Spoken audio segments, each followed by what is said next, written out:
Ukraine के राष्ट्रपति Vladimir Zelensky से मिलने के लिए राजनयिकों का एक दल कीव पहुंचा। जेलेंस्की से मिलने वालों में लिथुआनिया, लातविया और एस्टोनिया के प्रतिनिधि शामिल थे।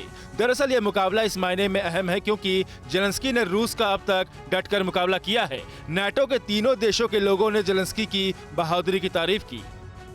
रूस के रक्षा मंत्री सर्गेई शोइगु के गायब होने पर अटकलें तेज हो गई हैं, क्योंकि क्रेमलिन के प्रवक्ता ने एजेंटेस्टो की रिपोर्ट का हवाला देते हुए टिप्पणी करने से इनकार कर दिया है कि उन्हें स्वास्थ्य समस्याएं थी। माना जा रहा है कि राष्ट्रपति व्लादिमीर पुतिन के करीबी रहे शोइगु ने यूक्रेन पर रूस के आक्रमण में अग्रणी भूमिका निभाई। बावजूद इसके उन्हें लो प्रोफाइल में रखा है, जिससे वो नाराज हो गए और पुतिन से दूरी बना ली है।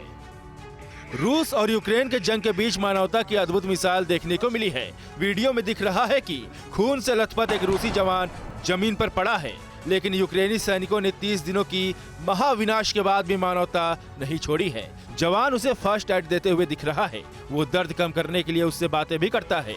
बमबारी होती रहती है और इसी दौरान रूसी सैनिक का इलाज भी चलता रहता है।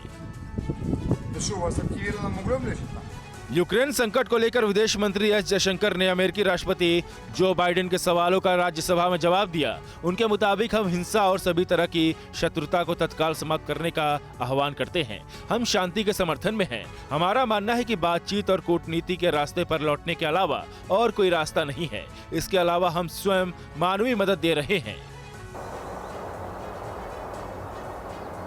रूस यूक्रेन युद्ध में न्यूक्लियर हमलों की धमकी के बीच करीब 15 अरब की कीमत वाला अमेरिकी बोइंग 747-E4B विमान इंग्लैंड में उड़ान भरता देखा गया। ये विमान परमाणु विस्फोट का भी सामना करने में सक्षम है। बोइंग 747-E4B विमान कई दिनों तक हवा में रह सकता है। अगर परमाणु युद्ध हो जाता है तो इस प्लेन का इस्तेमाल मोबाइल बेस के रूप में किया जा सकता है।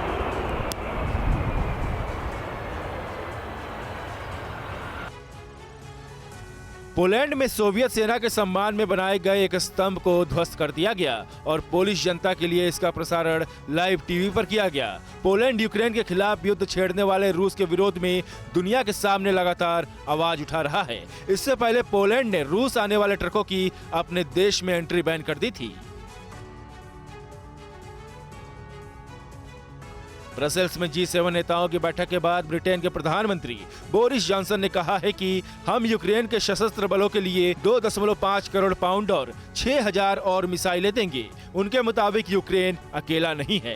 बोरिस जॉनसन के मुताबिक पुतिन को ये युद्ध हारना चाहिए और वह हारेंगे। सभी यूरोपीय देश यूक्रेन की मदद कर रहे हैं। संयुक्त राष्ट्र महासभा ने एक प्रस्ताव पारित कर यूक्रेन में मानवीय संकट के लिए रूस को जिम्मेदार ठहराया और तुरंत सीज फायर लागू करने और लाखों नागरिकों समेत घरों, स्कूलों और अस्पतालों की सुरक्षा करने की अपील की है। प्रस्ताव रूस की आक्रामकता के गंभीर मानवीय परिणामों की निंदा करता है। इसके अलावा कहा है कि दुनिया ने पिछले कई दशकों में इतना बड़ा मानवीय संकट यूरोप में नहीं देखा था। परवाह देश की, सोमवार से शुक्रवार रात 10 बजे TV9 भारतवर्ष पर।